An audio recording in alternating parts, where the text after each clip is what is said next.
Okay, I'll go ahead and call the meeting to order of the Jackson County Board of Commissioners today, May 17th, 2022. First item of business today is the presentation of a proclamation. I'm going to go ahead and present this proclamation on behalf of the board. Purple Heart County. Whereas the Purple Heart is the oldest decoration in present use and was initially created as a badge of military merit by General George Washington in 1782. And whereas the Purple Heart was the first American Service Award or decoration made available to the common soldier, and is specifically awarded to any member of the United States Armed Services wounded or killed in combat with a declared enemy of the United States. And whereas the mission of the Military Order of Purple Heart, chartered by an act of Congress, is to foster an environment of goodwill among the combat wounded veteran members and their families, promote patriotism, support legislative initiatives, and most importantly, make sure we never forget. And whereas Jackson County residents have been engaged in most, if not all, of the wars against the declared enemy fought by the United States. And whereas Jackson County has numerous residents who have been awarded the Purple Heart Medal for wounds received in combat, and whereas Jackson County recognizes the commitment and increasing sacrifices required of military families. And whereas Jackson County pledges its ongoing commitment to and support for the men and women who so honorably serve our nation. Now, therefore, be it proclaimed that the Jackson County Board of Commissioners hereby declares Jackson County as a Purple Heart County today, May 17th, 2022. And I would like to put this in form of a motion to approve. Is there a second? Any questions or comments? Yes. Mr. Deeds? I'd like to mention this in honor of my dad. He was a Purple Heart. He was at Normandy on D-Day. That's a big deal. Big deal. Sure was. It sure was. My grandfather, Henry Hoyle, was at D-Day, and when Normandy, and he was captured POW in Germany and stayed in a concentration camp for quite a while. But to mention his name. Any other comments? All in favor of the proclamation, say aye. Aye. All opposed, no. Obviously, the ayes have it. And we have with us Ms. Sheila Setzer, who is an awesome representative of our government who works to help so many veterans. And we just appreciate all that you do on behalf of veterans. Absolutely. We have this proclamation to present to you. We'd love to get a picture. Absolutely. Yeah.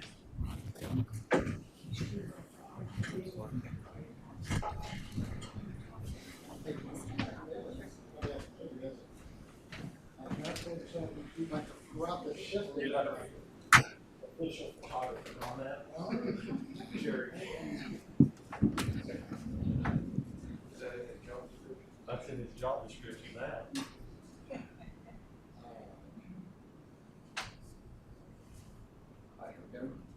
I'm sorry, 1, 2, 3. One more. 1, 2, 3. Would you like to say something? Just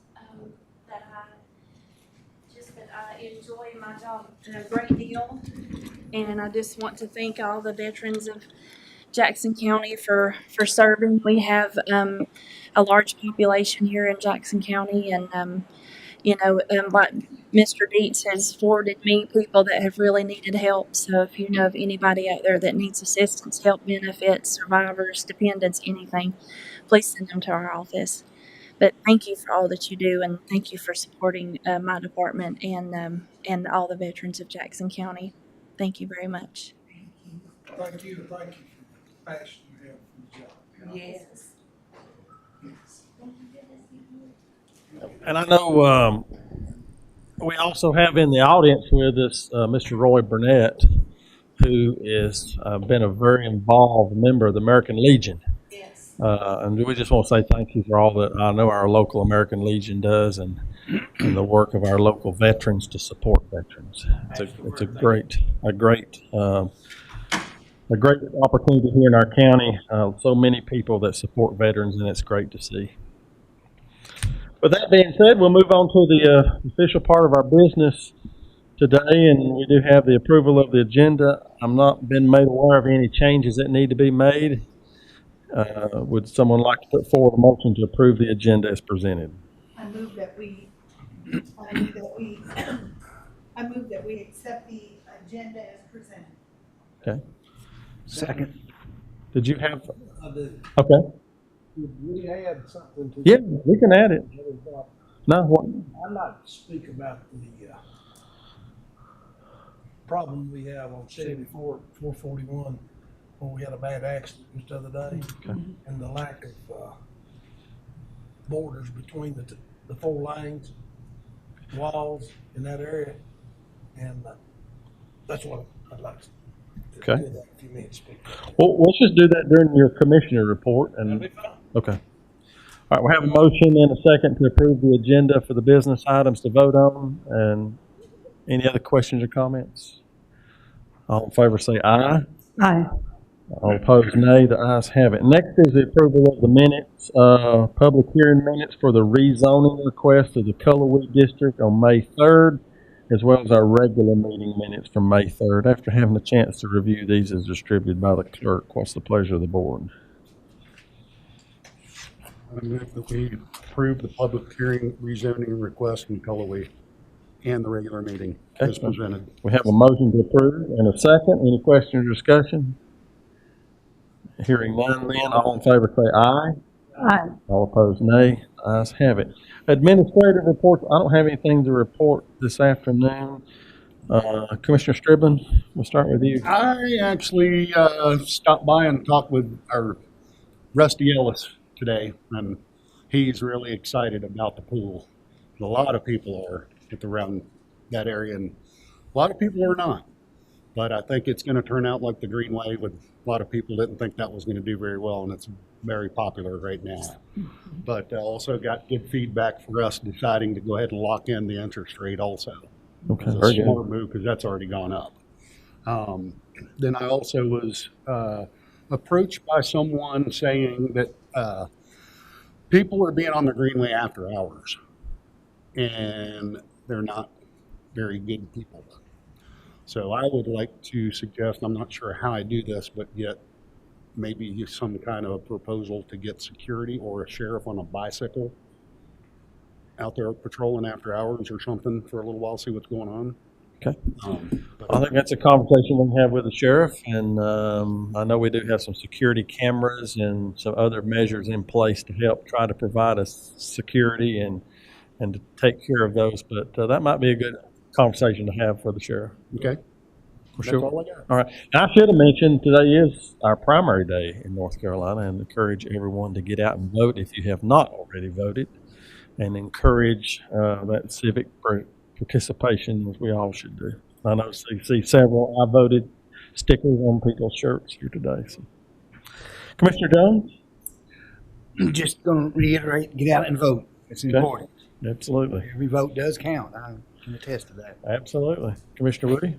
I just came from the award ceremony of the senior games, and I wanted to just express appreciation for the cooperation we have among agencies here in Jackson County. Our Department on Aging and our Rec Department work very closely together to make this the senior games possible, and it's just wonderful to see the participation. And for anyone that doesn't think you can continue on with meaningful activities as you age, they need to come out and see a 93-year-old person, a woman who scored, I forgot her score in cornhole, but she made more holes in one than any of the other people, and she's 93. So I just want to celebrate that our community is really serving our seniors well. How to feel with it. Well, he won 13 events. How many did you win, Commissioner? Well, I won two, but I have to, in full disclosure, we all believe about transparency, don't we? I had no opposition in my age group. I did win cornhole and bocce ball, but I did not have any competition, so it wasn't too hard. You didn't have to compete against a 93-year-old. No, she would have creamed me. Oh my goodness. All right. Commissioner Deeds? Mr. Chairman, I think it's sad, and I've been concerned and for a while, but, you know, we had a bad accident down here Yes. near the Swinging Bridge the other day, and the lady died. And when you basically, when you cross Melton Gap, there's a barrier all the way down until you get down to Barker's Creek. And then all at once, there's not a barrier. And then you go on down to where you head the other side of where you turn to Cherokee, and there's a barrier again, and it runs all the way across and down to where you turn right or left to go to Robbinsville or Nantahala Gorge.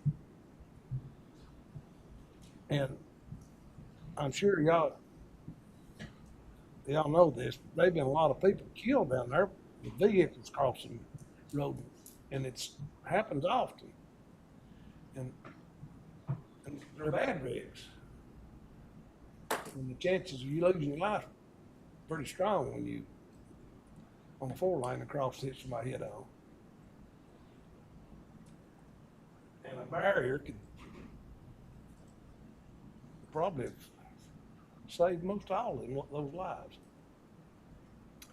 And I propose that as a board, number one, that we put some kind of letter or something together to the whoever transportation, and I talked to Dirk. Is it Dirk? Cody? Cody? Yeah. And he said, you know, he wasn't that aware of that, and he was all for it right off the bat, and you can't hardly be against that. I talked to Joel Setzer, and he said they've been something in the works to do something about that for a while. And I'd like to see us push to get something done there. That's just not something to help a little bit. That's, if we never saved one life, it'd be worth every bit of money we put in it. And then I'd also, I spoke to one of the council members, but I'd like for us to ask the Cherokees to do the same thing. And, cause you know, it's tribal members drive that road, and people going down there to work and to the casinos and all that. That's a dangerous road down through there. Not only that, we have a terrible problem in 2 or 3 places down there with water on the road. And you can talk to these highway patrolmen any morning. If it's raining, they just start getting ready to go to Barker's, down to Dix Creek, because it's continually wrecking right there because of the water. And so there's a lot of problems with that road. It runs through our county, and I think it would behoove us to see if we can do some things to make that road more safe and push it, not just talk about it.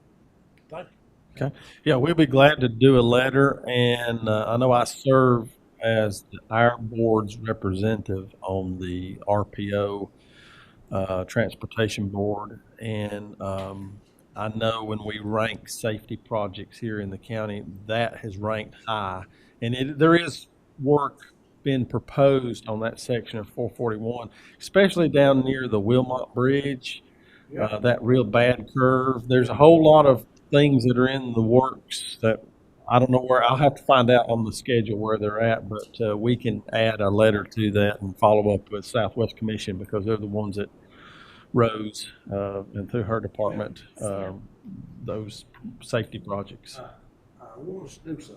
Yeah, we will definitely do that. Mr. Manager?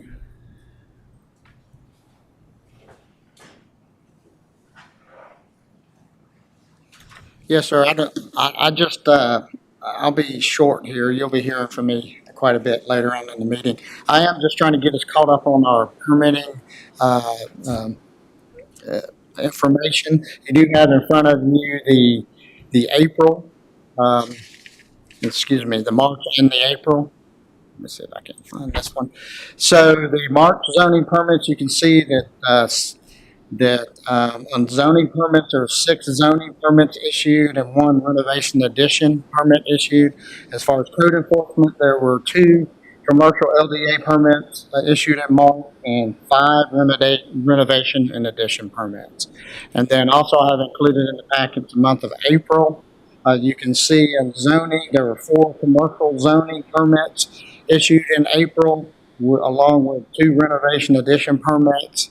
And then you can see from code enforcement that there were 7 commercial LDA permits issued in April and 6 renovation addition permits issued in April. Just thought I'd get this information, get the board caught up. I don't have any updates on our construction projects. I think I'll have more information in the month of June. We are getting towards the tail end of completing the concession stand at Fairview. And ultimately, as you know, we'll be opening bids for the pool project June 2nd. We'll be discussing that a little bit later. And then hopefully I'll be able to give you some better updates for the Animal Rescue Center in the month of June. And that's all I have, Mr. Chairman. Okay, very good. Any questions for the manager? Okay, any informal comments? Yes, we do have Mr. Burnett signed up.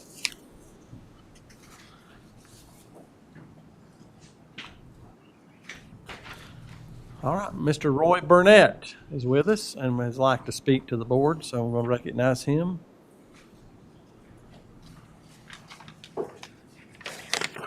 I thank you for the opportunity to speak to the board today.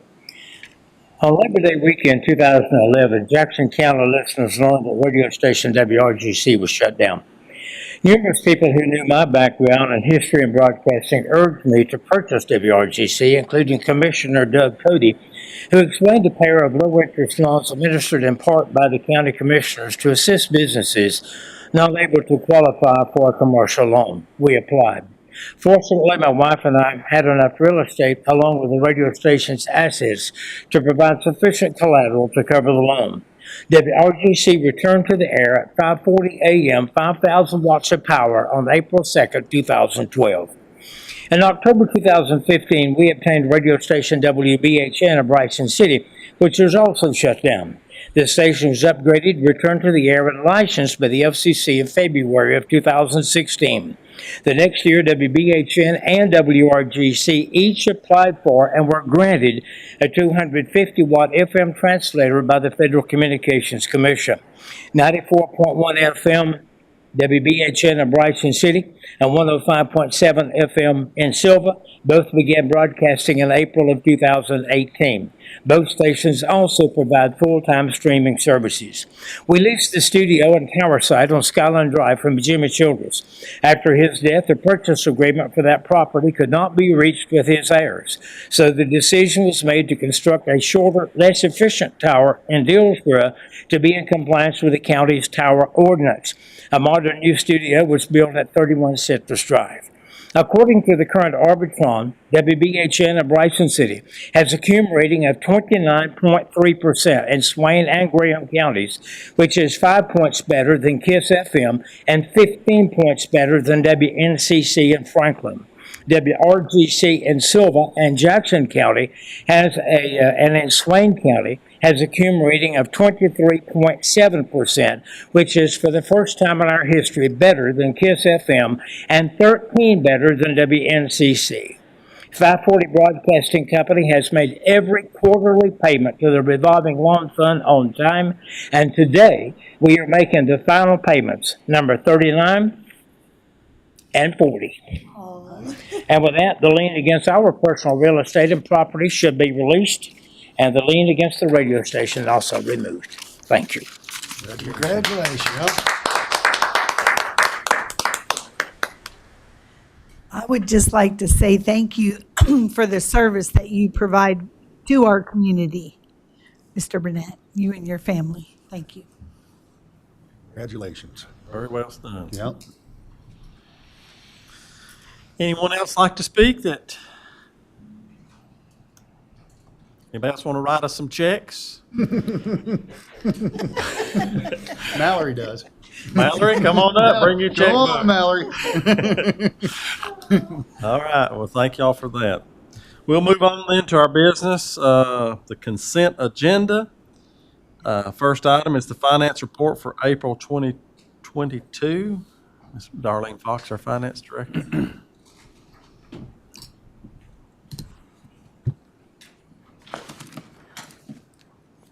Good afternoon. I was going to thank Roy for covering the Smoky Mountain High softball games last week. Yeah. I'll go over the highlights for the month of April. The general fund revenues collected to date, $65,406,140. That is 86.66% of budget. The expenditures are $56,825,249. That's 76.96% budget. At this point, the revenues are $8,580,891 more than the expenditures. The ad valorem taxes collected, $39,023,114. That's 106.19% of budget. The motor vehicle taxes is at 81.80% of budget at $1,201,869. The prior year taxes collected, $609,238. That's 67.67% of budget.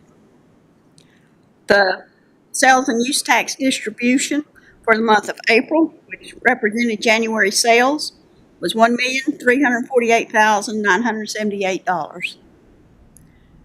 That's 8.06% more than we received in April of 2021. The Article 46 distribution was $143,724. And the average increase for sales tax for this fiscal year through April is 14.71% above the prior year. The landfill disposal fees are $2,266,669. That's 102.85% of budget. And the prior year disposal fees, $74,501. Also included is Value Health's third quarter finance report for fiscal year 21-22. Their net income less the risk reserve is $12,613,815. Their spendable cash is currently at $27,575,220. The growth revenues we continue to track, planning, code enforcement, environmental health, and register deeds are all performing above budget as of the end of April. The planning, environmental health, and register deeds all 24% above. Yeah. The general fund contingency balance at the end of April was $337,776.31. I'd be glad to answer any questions on the report. Any questions for Ms. Fox? We Okay. do have item 2, which is budget ordinance amendments. I have 2 of those. Okay. The first amendment is general fund. It's an increase of $443,803.74. This is from NC Glasgow Smith Kline Foundation grant, $10,000. Low Income Energy Assistant Program, increase of $40,480. Have communicable disease pandemic recovery, which is state of North Carolina, $127,636. And ambulance for the West Care Profit, $265,687.74. The second amendment is from the CPR fund. It's appropriation from fund balance of $425,000 for the Whittier Koala Park for the land purchase. Be glad to answer any questions on the amendments. Okay, any questions on those budget amendments? All right, hearing none then. Thank you, Ms. Fox. Thank you. We'll move on to item 3, the tax collector and refund reports for April 2022. We'll recognize our tax collector, Ms. Brandy Henson. Good afternoon. Afternoon. The 21 taxes collected for the month were $335,450. Delinquent taxes collected for the county were $90,499. The total deposited for April was $454,062.38. And also for the month, there were refunds of $167.02, overpayment refunds of $2,003.80, and releases of $503.69. And the collection rate as of the end of April was 98.42%. Any questions? Questions? Thank you. Okay, thank you. All right, we now have heard all three items under the consent agenda. Is there a motion to approve them all? I move that we approve those as presented. Okay, I have a motion. Is there a second? Any questions or discussion? Hearing none, then, Madam Clerk, if you'd call the roll, please. Commissioner Stribling, Yes. Commissioner Jones. Yes. Commissioner Woody, Yes. Commissioner Deeds. Yes. Chairman McMahon. Yes, motion carries.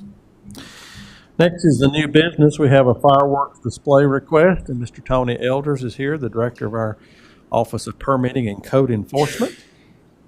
Thank you, Mr. Chairman. One you have before you today is we're starting to get a few more of those. This is a fireworks display request for a wedding. It's about a $20,000 show for a wedding at Trillium Club. And they evidently shoot it down below tennis courts where it goes off behind the couple so they can take pictures. And this will be about the third one we've done there. Chief Dillard's aware of it, and he has staff available to cover it. But it's just the standard approval, for them to have the show this Saturday night. I have a request to approve this fireworks display. What's the pleasure of the board? I'll make a motion to approve the fireworks display request. All right, we have a motion. Is there a second? Second. Any question or discussion? Madam Clerk, will you call the roll, please?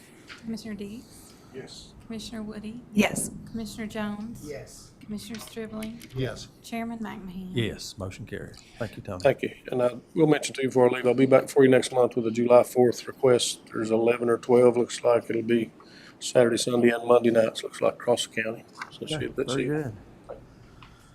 You just travel around and see fireworks. Next is item 5, fire protection and automatic aid assistance contracts. I'll recognize our fire marshal, Mr. Michael Forbes. Thank you, Mr. Chairman, Commissioners. Basically, every 5 years or so, we update the county contracts for service within, that the fire departments provide to the county. And this year, there are 2 changes. Canada made a change and Coley made a change within their board of directors and their president. Other than that, it's pretty much the same contract that we do on that reoccurring basis. I'll be glad to answer any questions you have. Could you be a little specific on what those changes were? You can, if you'll roll to Canada Fire Departments or Coley's, whichever one. I think it was president of the board for both of them.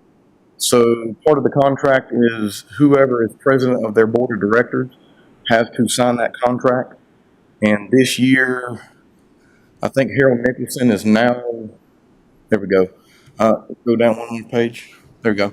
Harold Nicholson is now the president as far as the board of Canada Volunteer Fire Department or Fire and Rescue Department.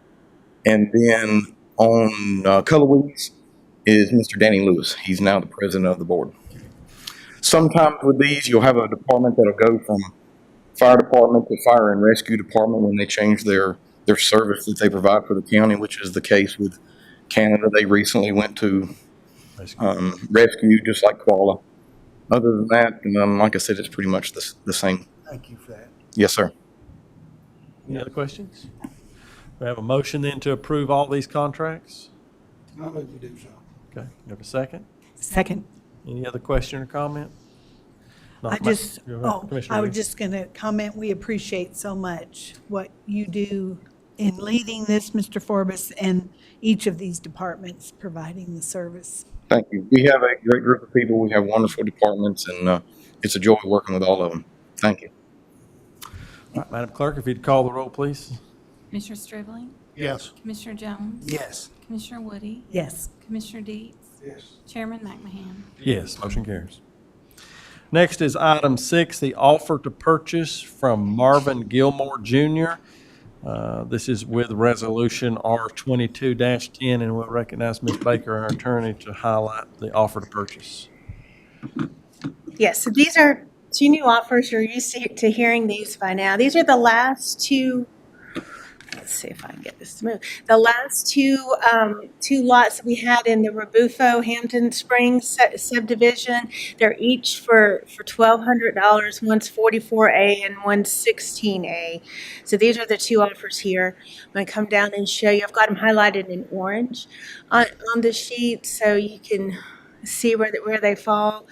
And then I've got them. This is, hopefully you can see this a little better on your screen than I can from here, but I've got them with the blue dots. So one of them is here and one of them is here in the triangle. And I use this particular picture, Commissioner Dietz, because I know you've asked in this subdivision where those like the foundation of those homes that were built, that you could see those on here.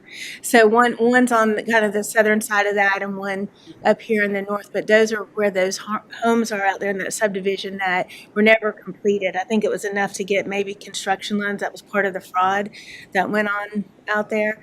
The second picture I'm showing you where they are. I tried to get it to span out far enough to show you 107 over here in Glenville, but I couldn't quite get there. But 107 is just outside of this view, so you can see, and then you can see the one highlighted lot up here, how far out that is from 107. But it's the same subdivision that you've had two other offers in over the last few months. Both did well in the upset bid process. One was lot C. I think it started around this amount for a bid, and it ended up selling for $6,000. And the other, the original offer on the lot E out here was for $3,000, but that one backed out once they did the title search. But then I got another offer in on it that I think you saw last month for $1,625, and that upset bid amount is already up to $3,400 on it. And so these two are in that same subdivision. I did go ahead and show you the tax cards on these, so you can see I think they're both assessed at $20,000 for these two lots. And then the resolution follows here. If you want to approve these, that will start the upset bid process on them. Hey, can we go back just a minute? Yes, which one? The houses that we were looking at, that you were pointing out there, Yes. which are right. These are you can just see a structure on there, yeah. Who owns those houses? I don't know. I'd have to go in and check. I think they were foreclosed on, so the bank at one time probably owned those. And I don't know if they've sold that or now. I could check on that for you, but I don't know. I don't know today.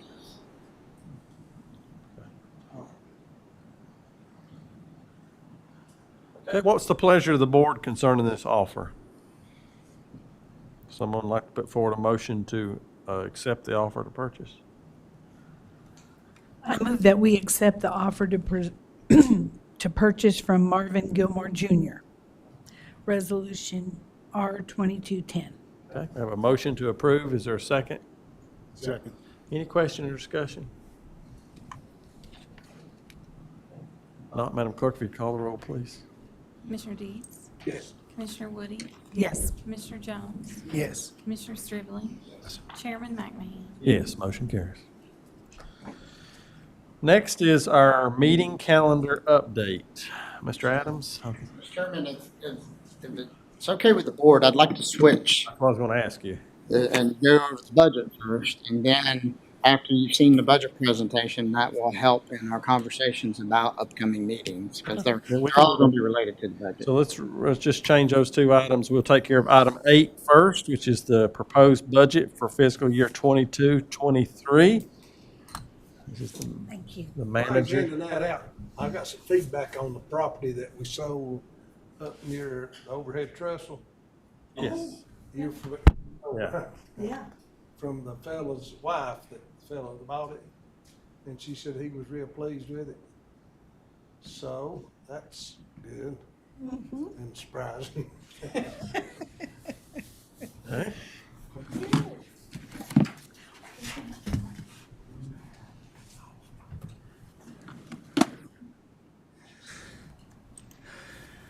Okay.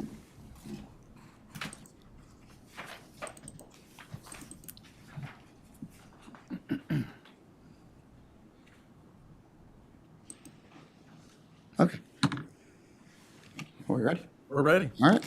So, Mr. Chairman, Commissioners, I'm pleased to present to you the proposed July 1, 2022, 23 budget. What you do have is in front of you, and we will have all of this information online available for the public to review, is you do have the budget packet itself. I'm just going to quickly go through a couple elements of this packet just for your information and for the public's information on how best to read it. I recommend reading front to back if you choose to do so, but if you don't choose to do so, then ultimately let me just give you some little hints here on how to get to some of the information that I think not only you but the public will be interested in. And so if you scroll down to the next page, you'll see that there is a table of contents, and the table of contents does list out all the information in regards to the budget itself. And ultimately, you do see what I'm going to focus on today is a letter to the Board of Commissioners, the budget message. What I attempt to do in this budget message is I attempt to just try to summarize all the recommendations, breaking it down by personnel, capital, operational, major organizations that we fund, and you'll see, I try to summarize everything that's being presented to the board. But as you can see also, we do talk about fees and rate schedules and other elements within the budget itself. And so I do encourage you all to go look at it, look at all the departmental goals and objectives are listed here. There's also information in regards to just taxation, who's the highest taxpayers in the county, and collection rates and things of that nature. So it's a very good document. Darlene and her staff put a lot of work in putting this information together in the back. So what I'll do is I'll just focus on page 1, and this is the manager's budget message to the board and to the public. The proposed budget is in the amount of $82,292,740. This constitutes an approximate increase of 8.39%. And remember, this is general fund budget. There are other budgets that we have, whether it be economic development fund, i.e. our self-funded insurance pool, things of that nature that are on top of this information I'm presenting to you. And I'll show you where to find that information also. As you can see, or just let the board know that this budget is balanced and prepared in accordance with the Local Government Budget and Fiscal Control Act, presenting appropriations by categories of expense and revenues by source. I always put this sentence in first so that people don't start digging around. I know everybody wants to know what is the proposed tax rate, and the proposed tax rate within the general fund is 38 cents per $100 value. That our current rate is 36 cents, so that is a proposed 2-cent tax increase. You will see that this does include all the elements that have been discussed previously by the board, and you'll note, and we can talk about this a little bit, that previously it was thought that we would need almost 3 cents on the tax rate, but we've done our best to try to reduce that. So we'll discuss that a little bit further once I get through the report. You can see when we break down the general fund cost, you can see that the majority of funds go to public safety. That is the 24.53%. Next is education, which is 24.06%. Next is human services. Human services, just a reminder, social services, health department, things of that nature, is 21.54%. And then general government is 16.56%. And then obviously it gets smaller and smaller as you go looking at that. Jump to the next page. Again, what I do attempt to do is to break this information down. First, we'll discuss personnel. The proposed budget does contain some minimal personnel recommendations. First is a one-step increase for all employees. Just a reminder, if you recall, that the salary study implementation included changing our step scale. And so you notice that we have 3.15%, 3%, and 1.5%. The 3.15% are for employees in the first 9 years or 9 steps of employment. That 3% is from 9 to 10 steps, and then the 1.5% is for everybody over step 10. And so now that is our new scale, and it's being recommended that all employees be moved up on that step so that we maintain our career step ladder. The other item is workers' compensation and liability insurance. So again, this next paragraph just talks about is recommended given the one step increase. That's going to equate to about $385,000, $385,004 budgeted for that one step increase.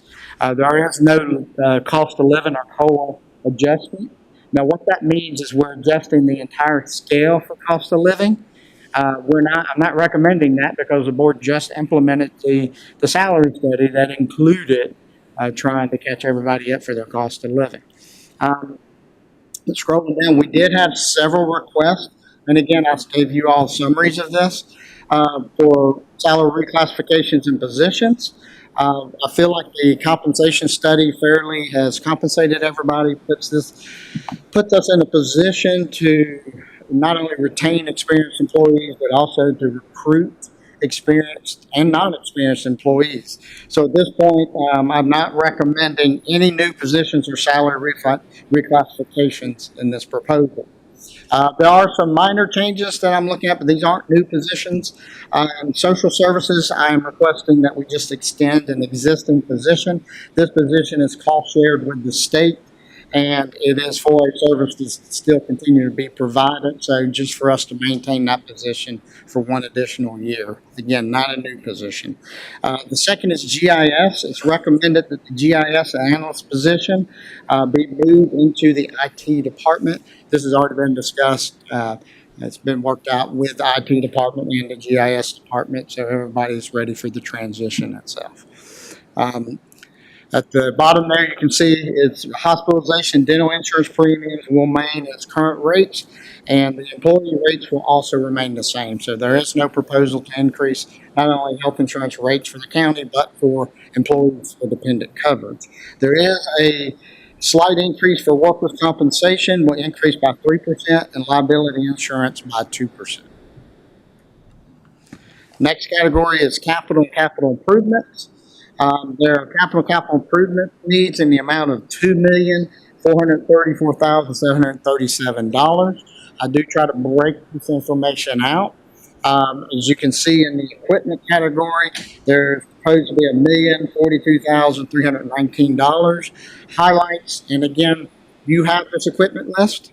So highlights includes computer, servers, printer, software, garage equipment, cleaning equipment, maintenance equipment, ground maintenance equipment, recreation equipment, radios, body scanner for the jail. I'll point that out for you.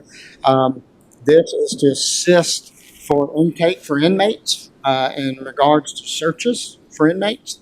Obviously, you know, we had that issue that occurred with the officer down there. We had some other issues with some inmates, and what this is doing is empowering our jail officials to have more tools to appropriately inspect and search these individuals before they're admitted to our facility. And so hopefully that'll increase safety for the officer, safety for the inmates long term. Emergency communication equipment. And majority of these expenses, I'll talk about this later, we delay a lot of these expenses. A lot of them we need to expend initially at the beginning of the year, but about 700,000 of these can be delayed. We wait until the audit actually comes in just to ensure that our projections are correct, and then we go through and purchase this equipment. Vehicles, you can see the only vehicles proposed to be funded is the replacement of vehicles for the sheriff's office. We've had several vehicles. We are replacing other vehicles in our county operations. They're under order right now. We're just sort of backlogged at this point. And so the reality is we need to get the ones we've already budgeted for previously before we can start talking about replacing new ones. And we're also trying to take care of any immediate needs in this budget year. Next topic is just improvements. This is just maintenance on our facilities. We're requesting $1,056,418 under this category. Highlights in this category include in the cashier's area, a code enforcement deck There's a large deck behind their facility that really, if the application is not safe, it's going to be knocked down, and we're looking to build just a small deck on the backside of that facility. Building repairs for the Cashier's Department on Aging, the Cashier's Library repair of the rear walkway awnings, and replacement of one HVAC unit for the Cashier's Rec Center. We're also looking for repairs to the jail area, such as booking, kitchen, and second control room cabinet replacements, main control room renovations, interior and exterior painting, and search room renovations to the jail. Other improvements include Department on Aging parking lot ceiling, other various parking lot ceilings, just sealing the parking lot so that we can preserve the pavement. Roofing for the warehouse and emergency management and Mark Watson Park storage units. HVAC replacement at the Jackson County Library, and Mark Watson paving. So we're looking to attempt to move forward with some paving out of Mark Watson. Also included is a feasibility study for Highway 107, multi-use path at Coloway. That sidewalk extension, Mark, you had mentioned, that's included in this also, this in Cashier's. Just note for everybody, it's proposed that these be funded out of three sources, this amount. $885,418 from the general fund, $119,500 from the CPR fund, and $51,500 from the Greenway Project Fund. It is being proposed that we budget $500,000 to go into our CPR fund this year. So it's good that we're not utilizing, out of the 500, we'd only be utilizing 119 for maintenance, which leaves the other amounts available for our future park projects. Next topic is in regards to our current fiscal year 18 to 22 facility capital improvement plan and our new facility capital improvement plan. As discussed with this board, we do need to proceed forward with creating a new long-term 5-year capital major facility plan. So this isn't the smaller capital, this is building and facilities. And so just a reminder for the public, the current plan, we have finished the Health Department One-Stop Permitting Center. The Animal Rescue Center is looking to be complete this summer, and the Justice Renovation Center. And it's right. Everybody good? Excuse me, I'm having a hard time. This says on the computer you're on page number 9, but on this book, it's not the same. Okay, it's page 3. Oh, I'm sorry. Okay. I'm sorry. I looked at the wrong place. It's Thank you. page 3. Yes, page I wanted 3. to be on the right page. Thank you. So I'm right here. I'm probably, please just stop me if y'all not. Yeah, I just lost my place. So the current, going back to our current long-term facility planning process, we have completed the Health Department One-Stop Permitting Center. The Animal Rescue Center will be complete this summer. We are looking to start the planning process for the Justice Center, but I am waiting until the new sheriff, new clerk of court, and we know who the Register of Deeds is, but the Register of Deeds is actually seated before we truly start that planning process. Mm-hmm. And so more than likely what I'll do, back to the board this summer, go ahead, remember we did go through a architect process, go ahead and move forward with an architect selection and go ahead and go into contract with an architect. And within the first few months, start doing preliminary research of the facility. So that when those individuals do get seated, first of the year, we will be ready to move forward with real planning with those individuals.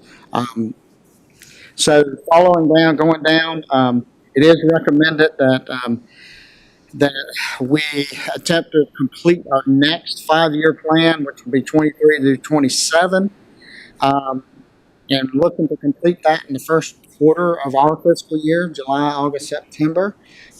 We do have several things going on that impacts that. We'll talk about that a little bit later. It's why we're not able to start that process now. We're waiting on things like the school grants and things of that nature. I know they didn't receive this initial round, but there is another round coming, and we need to get several items settled before you truly plan out all of these dollars. So what I do state is while we're working to complete this, there are 4 projects proposed to move forward. One is included in this budget is a debt service payment of $1,952,700. for the aquatics facility. So that is included in this proposed budget. Second is the domestic violence shelter to begin planning in the summer of 2022. If you recall, we have a Dogwood grant and ARPA funds being utilized for it. A Parks and Recreation Trust Fund application is pending for the construction of the Koala Pocket Park. So approval of the grant request would expedite that program. And then included in this budget, it's allocating $75,000 for the planning and design of a new splash pad in a facility in Casher. So these are things that I'm saying we need to progress forward with and not necessarily wait until July, August, or September, because I think the idea of timing is, for example, if we do the splash pad in Cashers or something of that nature, we want to be trying to get that done before next summer. So that needs to proceed forward. Next item is the Jackson County Board of Education. It is proposed that to allocate $8,600,097. This is a 2% or $168,629 increase to public schools for fiscal year 22-23. You break that out, it just shows $7,168,303 for current operations, $141,928 for payment in lieu of taxes, and $847,067 in teacher supplements, and $442,799 for counselors. But in addition to that, I do have some other recommendations. And so, as you can see, I'm stating here the public schools have received a significant amount of ARPA funds. Assuming that the state allocations, the issue that we run into right now with the public schools is we just don't know what their state allocations are going to be. During the pandemic, they have been held harmless for their average ADM, which is the average daily membership count. This is how they get funded through the state. And for the last couple of years, they've been held harmless and been receiving funds from the state. What we really don't know, and they don't know at this point, is what actual funding from the state is going to be. But assuming that state allocations are not decreased, public schools, and assuming that, the state allocation not decreased, the public schools request from the county, along with the ARPA and state funds, may lead to a fund balance increase. So if their state funds stayed steady, and the ARPA funds that they got, and the county funded their request, there would be an actual fund balance, projected fund balance increase for the schools. So instead of going ahead and attempting to fund their entire request, what I'm proposing to do is we won't know those impacts until the state budget comes in. So I'm proposing to recommend that an additional 5.4%, which is $445,300, be reserved on a special contingency line item until the state budget is approved. Public schools can come back to the Board of Commissioners after the state budget is passed to provide detailed information regarding all expensive revenue. Combined, this total increase would be a 7.4% increase. You're going to find that theme through this entire budget. 7.4% is the consumer price overall, consumer price index overall increase for last calendar year. So that's ending December 21. I know we've heard numbers of 8, 9, 10%, but we're comparing, say, an April month to last year's April. And so what I'm utilizing an entire year of CPI in these conversations. And so that would be a 7.4% overall allocation. So where you'll be in the month of whenever they can come back to you discussing with the board is a couple of things. This just about gets them maybe about halfway. Doesn't quite, obviously, I don't think it's quite halfway to where they're at. If you go and look at that, will you confirm that for me where that is? But the conversation will potentially be, do they use their own fund balance or do you use your fund balance to help them get through the year? That will end up being the conversation after the state budget is passed. Okay. And so that's why I'm recommending to reserve it. Let's just have these conversations come September, October, whenever the state budget is passed. Under capital, just a reminder, we do have 2 half-cent sales tax, in which 40% of Article 40 and 60% of Article 42 sales tax go to public schools for capital. It requires the agreement of both the school board and the county commissioners to expend those funds. Their ongoing expenses is recommended to be funded, and that is in the amount of $1,355,700. And you can see that's their capital outlay standard line, their technology standard line, their one-to-one standard line, their maintenance. If you recall, that preventive maintenance was a new line item that was put in several years ago after the county put $9 million in upgrading roofs and HVAC units. It was decided, well, let's keep investing in it so we don't have those large expenses again. And then outlay for security is $25,000. So, yes, ma'am. On this one-to-one, under capital outlay, is that one computer per one child?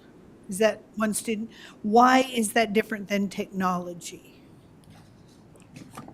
Do you have that? They buy devices in both of them. Mhm. The one-to-one program was started by the state. Okay. We matched it. Yes, The technology right. also includes the offices. Yeah. So Okay. it's their other office. I see. Licensing for the software to Wi-Fi use. and. There's a whole bunch of Oh, other. software, Yeah. yes, okay. So, So they do have a few online courses and, okay. but see, it's no different than us buying computers for my office or Right. buying. I just wanted to make sure that wasn't a duplication. It's not. Thank you. I have a question, Mr. Adams. Just going back to that, 5.4%, you're gonna be in reserved and special contingency, the line item until the state budget. Does that include, is that part of that 7.4% Yes. increase? Yes. So that and the 2%, the 168, that comes to 623,929, is that, That is correct. okay. That is the total amount put in. So they'll immediately get the 168 and then just split 2 pages. That immediately will give them the 168, 629, and then it reserves 445, 300. And if they receive it all, the total would be 623, 929. Exactly what you. And if they used their possibly fund balance, if they had a fund balance, what would we do with that 5.4% in reserve? Well, honestly, I think they're going to have a pretty good case to utilize that reserve. Only reason I'm looking to reserve it is just so that it's just everything's so unknown at this point. That's right. And so I honestly think what'll happen is hopefully they will not see a reduction in the state allocation. And I honestly think what you will see is that they will show a pretty good case of needing the majority, not all of that 445, and then it really becomes a conversation about the remaining half. Did you see what that other half? What's the total percentage? Well, their total request was 9,782,525. There'll still be an additional 737,000 between the 7.4% and their request. So that's what I was saying. It wasn't quite half of what they're asking for. So that last second half of what they're asking for will either be a fund balance conversation amongst them or us, or a shared fund balance conversation. But it's because there's so many unknowns right now. I wouldn't say guessing, but it kind of is guessing. But if you were to allocate the entire amount to them at this point, then the reality is it could put them in an absolute position to gain fund balance. And I honestly think that needs to be a conversation be held when the numbers are actually known. That's right. I agree. So I guess my point is I truly think they will present a case needing that additional fund. And I think they don't know what they may need that for. That's the other question, is the unknown. Mm-hmm. The state could make changes to personnel costs that it could be an operational issue. And then again, it could be that they don't make those changes, and we could be having a capital conversation about the funds. So that's where we need to wait as well. Yeah. So it's but right now I'm reserving the capacity for them because I guess where I'm at is I do recognize there's a need there, A lot of it does center around the mandate that's come in regards to increasing pay. They will be appearing before this board on Monday, May 23rd, I believe it is, and they will talk to you about the justification of their entire request. A lot of it will be payroll. Uh, uh, uh, they'll use payroll as a justification of what their request is, but they'll also sit here and tell you, they should sit here and tell you what I'm telling you, because all I'm telling you is to come, basically a summary of the conversation I held with them when we sat down at budget meetings. Now, they don't, I'm sitting down meeting with them tomorrow to explain this concept a little bit more to them. I'm presenting this to you first, and then I'm following up and discussing it with all the different agencies. One thing I will mention is that allocation, that when we approve the additional guidance counselors, I know from statewide meetings that that's something other counties are really trying to catch up on, and we're already there with having a designated counselor who counsels at every school because of the recent issues with mental health and COVID and those kinds of things. Those people are really essential. Absolutely. So, Mr. Chairman, you did mention capital, so I do want to mention that this next paragraph here. And so, obviously, you've been hearing the sales tax data that Darlene has been presenting to you, and as I stated before, 40% of the Article 40, 60% of Article 42 is mandated to go into a side account to go to school capital. So it's recommended to budget additional $1,862,653,000 for public school capital expenditures in fiscal year 22-23 out of Articles 40 and 42. It's also recommended to budget an additional $1,495,734 out of Article 46 to be used for educational purposes. Now remember, 40 and 42 is mandated to go to public schools. 46 is for overall educational purposes, which can include public schools, but also can include SEC or other educational institutions. These sales tax funds, future grants, so that last sentence I think is relatively important. These sales tax funds, future grants, and available lottery proceeds. We are having some debt being relieved that was being paid for with lottery proceeds, so there will be some additional lottery proceeds in these conversations. Will dictate the outcome of the public schools 23-27 capital improvement. So we do the county's 5-year plan. Remember, we also try to put in there the school's 5-year plan and then also SEC's 5-year plan. And this is what I was telling you, we really need to see the outcome. Obviously, we know that they applied for those grants and they did not receive those grants, but we need to talk to the schools about if there's a second round, and we need to see if they're going to apply and maybe qualify for those. We really need to let those scenarios play out before we finalize any type of 5-year plan with them. And so that's the reason I'm saying it could take us a few months going into next fiscal year. Next is Southwestern Community College. It's proposed to allocate their requested amount of $2,534,382, which is a 5.54% increase to SCC in the current operations for fiscal year 22-23. So they are also faced with that same payroll issue in regards to the mandate of this year going to $13.50 and then next year going to $15 an hour. Just remember, a lot of our funding helps for their maintenance and for their janitorial, things of that nature for these facilities. And so they also had a payroll issue, but their staff is just a lot smaller than what we're dealing with the school system. And so that's why their request was 5.54%. It's also proposed that in their general maintenance capital outlay, they're appropriate $135,458 for 3 vehicles and 1 maintenance truck.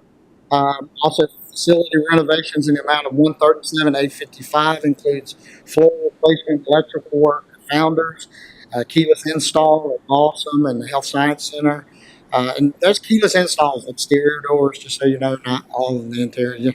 You could not do all the doors for that amount of money. And so then it also includes maintenance equipment and various renovations of facilities. 75,000 is included to pave the entrance, drive, parking lot of the firing range, and 50,000 for incidental repairs. I just reminded when we started putting that in several years ago, so that they can just upkeep their facilities. And so for every $100 or $200 or $300 expense, instead of them, they do rely on our funding for all of that. So that's just basically for maintenance and upkeep of their facilities itself. Page 5. Other appropriations. There are many agencies that requested funds from Jackson County. I divide these into 3. Skip the library. Oh, I'm sorry, I did. Jackson County Libraries, it's proposed to allocate $1,290,482, a 7.4% increase, again, utilizing that CPI conversation, to the Fontana Regional Library System to operate both Jackson County Library and Elk Carlton Library. Next is other appropriations. So there are many agencies that request funds. Other agencies request funds from Jackson County. I divide this into 3 categories. One is safety, so that's fire, forestry, rescue, EMS. 2 is community development centers and nonprofits. And 3 is contingencies. So let's start off here at the safety side of things. It is proposed that Canada, Savannah, Boston, and Qualla Volunteer Fire Department and the Glenville Cashers and Jackson County Rescue Squads receive a 7.4% increase in allocation. Now remember, that's an allocation. That's not for their debt service or for these other expenses. That's for what they utilize for their actual operations. Again, relating back to the CPI index of 7.4%. Matching funds is also included in this budget to be available to match equipment grants that they may apply for next year. Next conversation is the Silva Fire Department. It's proposed to be funded at $1,074,290. Now, if you recall the numbers I gave you, this is the entire funding, full time, everything.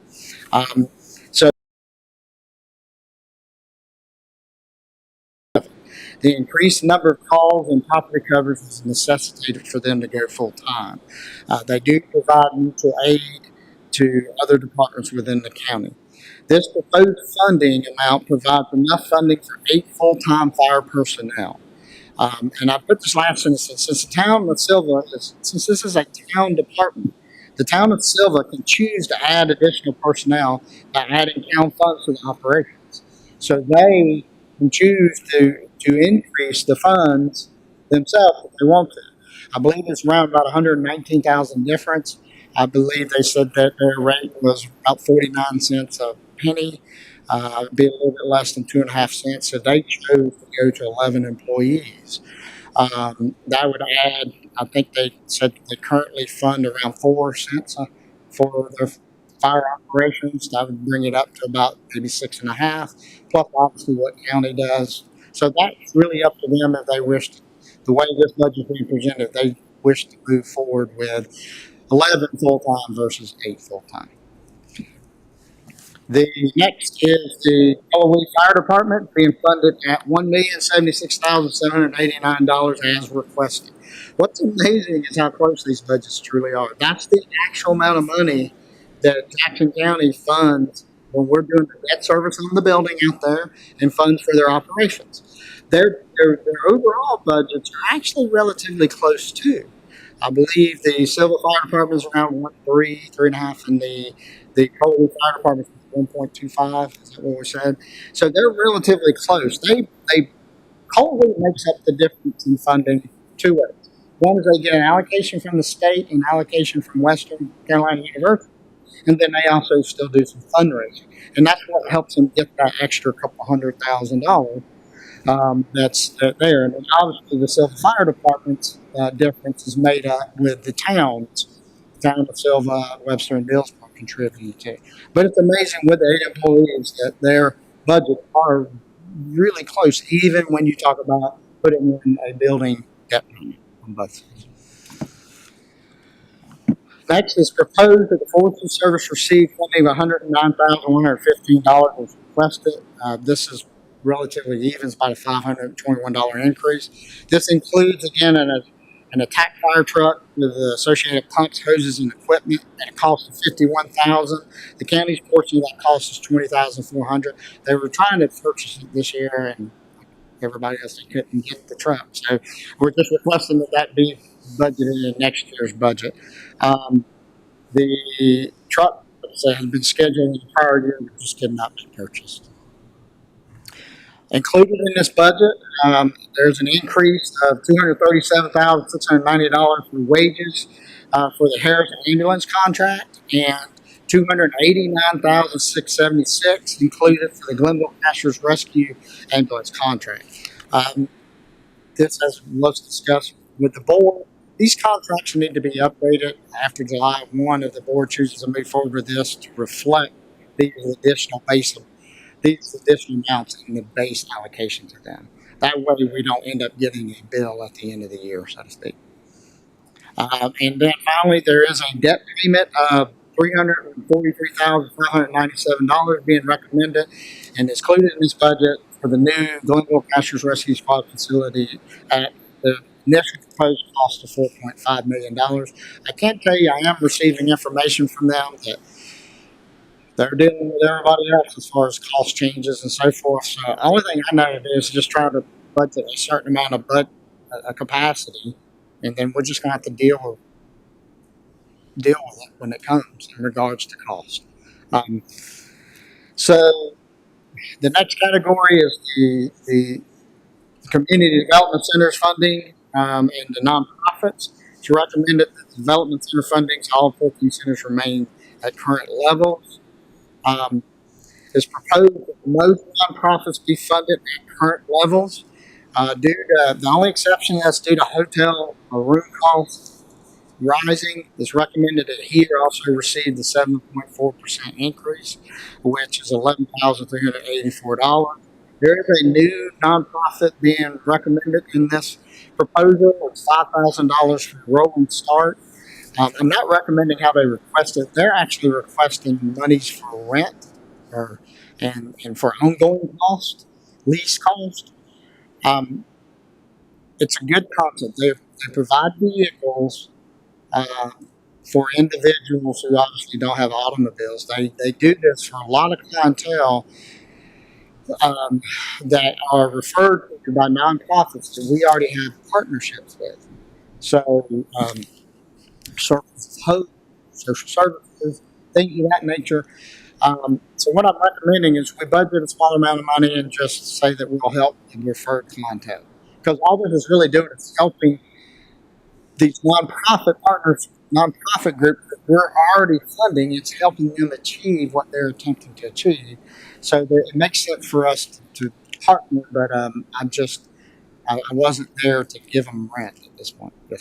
Well, my understanding, and maybe I read it wrong, was that they wanted this money to buy the parts, that all their labor is volunteer mechanics. I mean, these are several retired. This is what I'm recommending it for. Now, if you go through and read there, they're talking about how they came up and they come up with the $8,000 with a proposed potential part-time staff and lease. Okay, that are ongoing costs. And so at this point, I'm not looking to recommend getting into that type of ongoing partnership with them. I am recommending that if we can help somehow buy parts, they're relatively new in regards to being nonprofit. They're also relatively new as far as their just accounting and so forth. Darlene and I have been talking about maybe we can help them through through paying directly for the parts and things of that nature. So my point is, they do a good job. They do. They really work and assist the clientele that a lot of our other nonprofits are really working with. And so if we can help them a little bit, then I'm proposing to do that. Just not how they're requesting funding. Okay.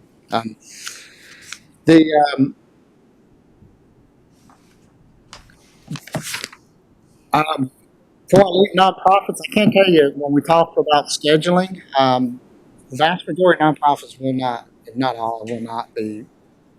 They've chosen not to appear before the board. Oh, okay. What that's going to actually do is, I'm talking about, even they understand this recommendation.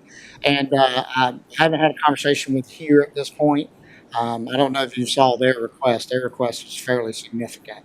But at this point, the majority of other nonprofits are not appearing for the board.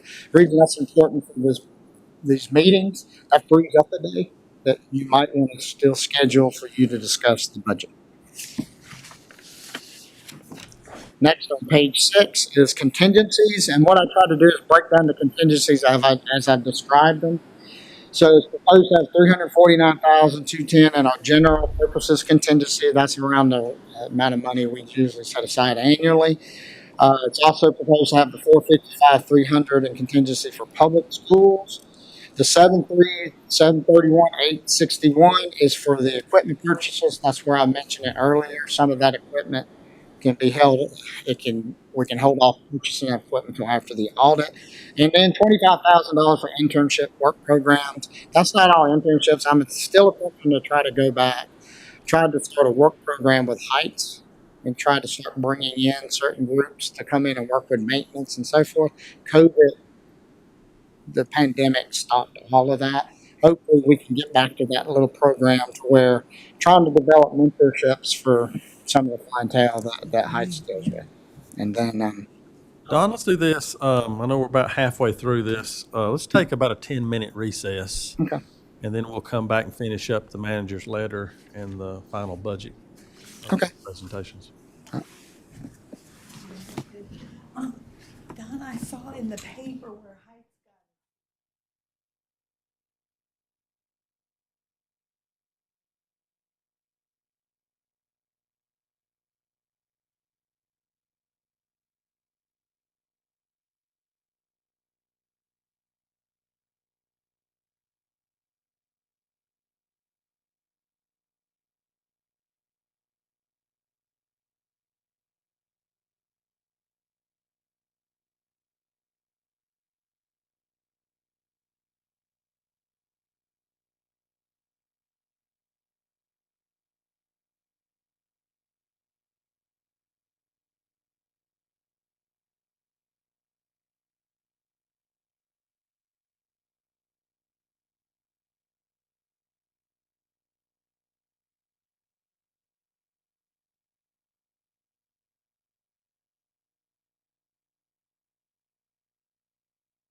To order. We've been talking about chickens and groundhogs in the break, and now we'll go back to the budget. Mr. Adams, Okay. American Rescue Plan. Yes. Next item is the ARPA monies. So just as a reminder to the board and everyone, the county is slated to receive $8,534,441 from the American Rescue Plan Act of 2021. Both the Board of Education and Southwestern Community College also received funds related to the pandemic.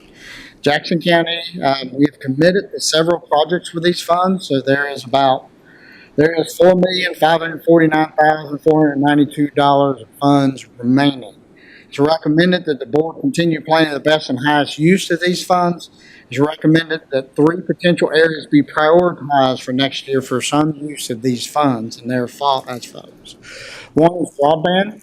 As you all are aware, there will be upcoming new round of state broadband grants that may require a county match. We should plan on participating in these programs and hopefully proceeding forward with partnering with the state and providers of expanding broadband. 2 is human services nonprofit partnerships.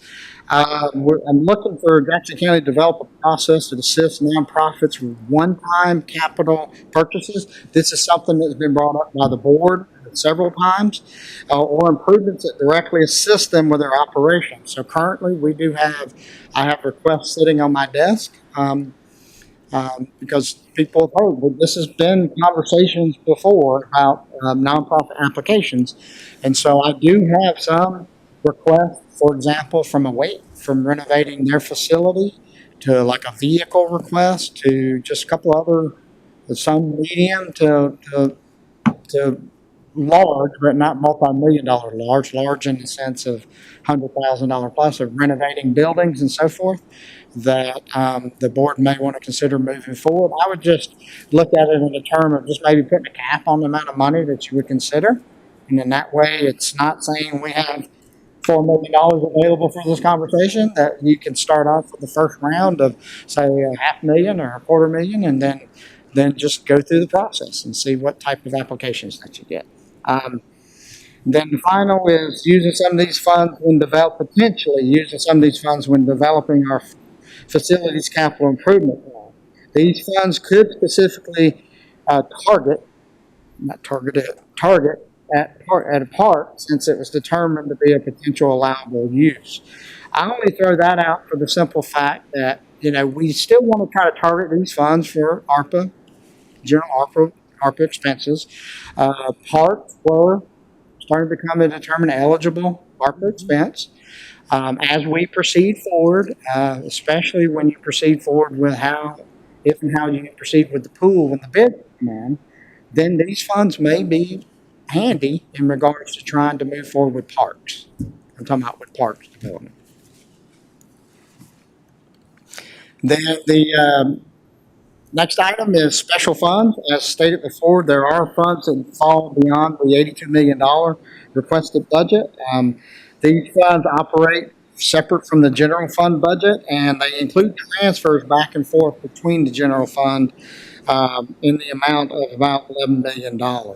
So we'll go through these funds. The first is solid waste enterprise fund. This is it's proposed to have an operating budget of $4,489,612. This constitutes a 9.65% increase over the current amended budget. It's completely funded from fees collected from for services. Employees of this fund would receive also the one-step increase as proposed for all other employees. There are no major operational changes proposed for this fund. I am currently not proposing increasing availability fees. Right now, Darlene has shown some numbers that where it looks like we may be able to get through this year without increasing availability fees.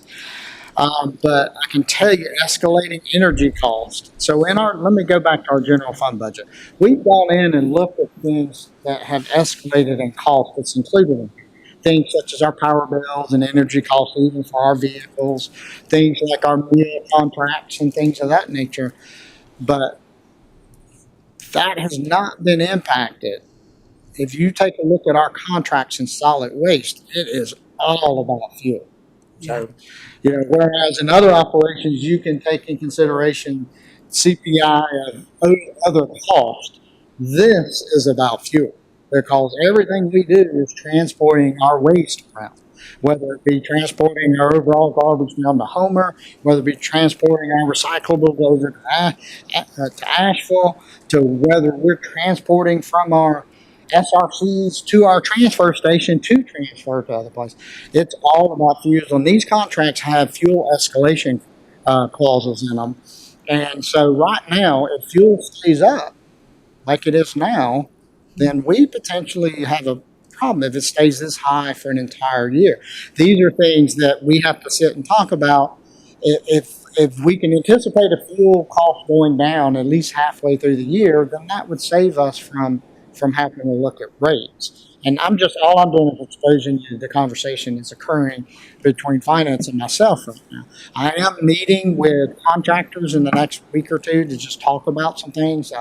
I'm actually meeting with Republic this week about their operation. We contract with them to transport our SRCs around, and ultimately they're going to come and probably talk to me about fuel also. So I reserve the right to come back to you all and say, guys, we may or may not need to take a more serious look at this. All of these contracts are coming due next year.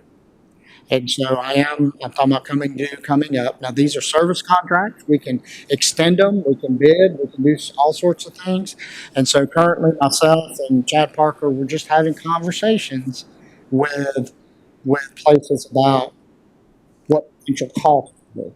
So, for example, landfills, there's only a couple choices in these conversations. So when you start talking about bidding, this is more of an internal conversation with these individuals versus a bid.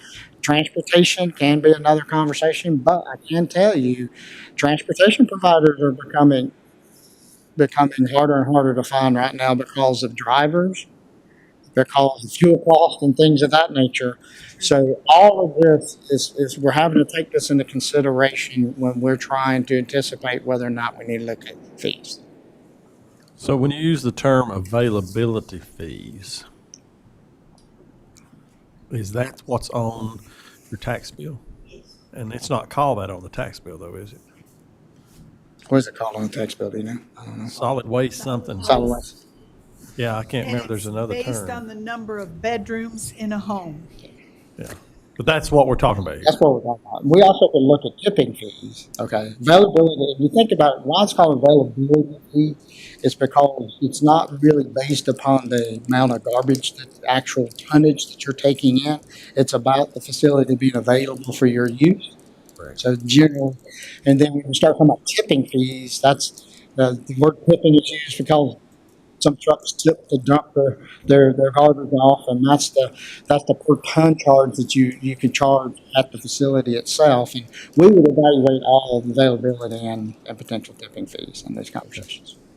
Mr. Adams, during our break, I was speaking with Ms. Fox and asked her, I hadn't seen this number, how much did the county receive in recycling materials? And I was impressed that it's $395,000 is what we projected in this budget to receive in our aluminum and cardboard and metal recycling. Really? Yes.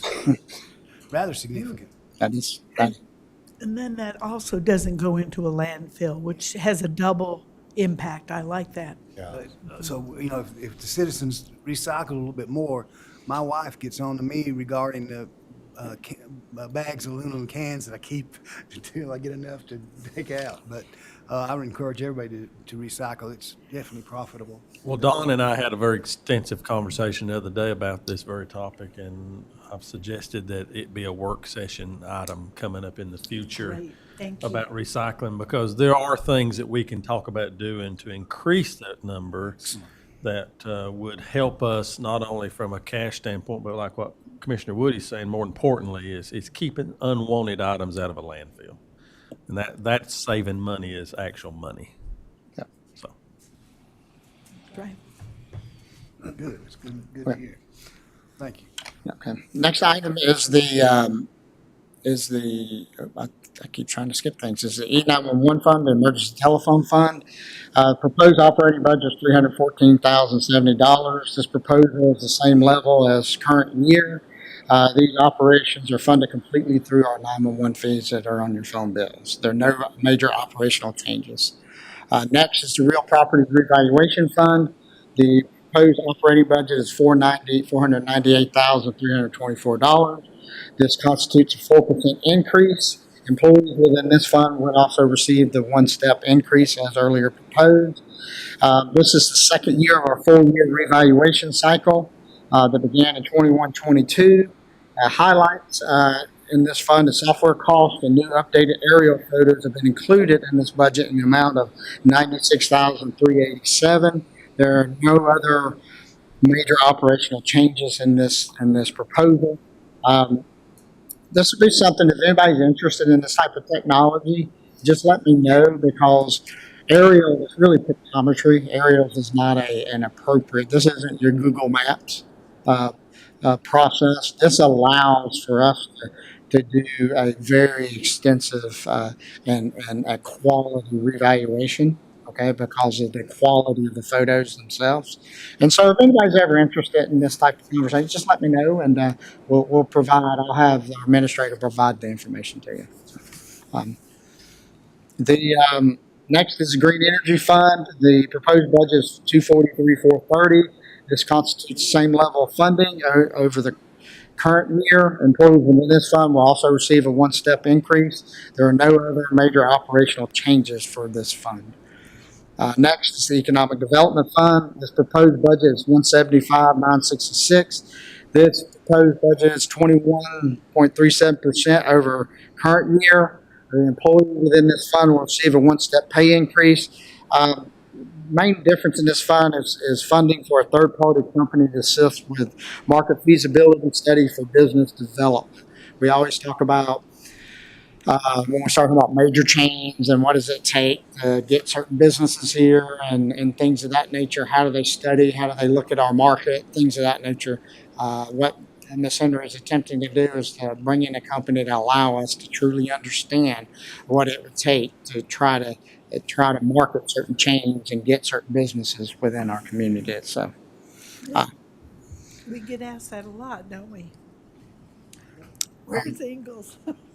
Yep. And then next is the fire tax fund. This includes 2 fire taxes for 2 fire operations. The Highlands Fire and Rescue proposed budget is $84,000. This proposal is a same level funding, and so the current tax rate of 0.272 to 2.72 cents will provide the revenues necessary. The Cashers Glenville Volunteer Fire Department proposed budget is $1,844,634.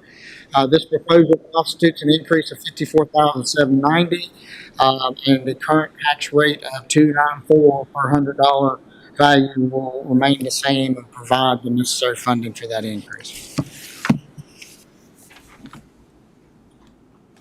There are a list of other funds that are included in this budget. They're self-explanatory, and if you have any questions about them, please just let us know.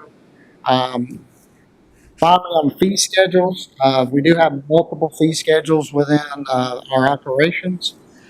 You can see, and again, it's self-explanatory. I'll just highlight some of the schedules that are here, the 3 highlights. The hospital dental rates, our contribution for employees remain the same. Solid waste availability fee recommendations remain the same at the time. I do note other minor changes. There are just some minor changes in the health department fees, okay? And that's what's there. I did receive a request from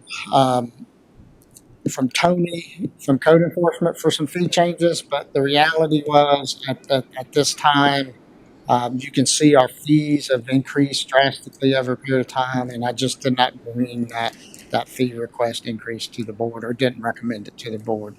As you know, the health department has some control of fees themselves, the health department board, so they did look at some minor changes.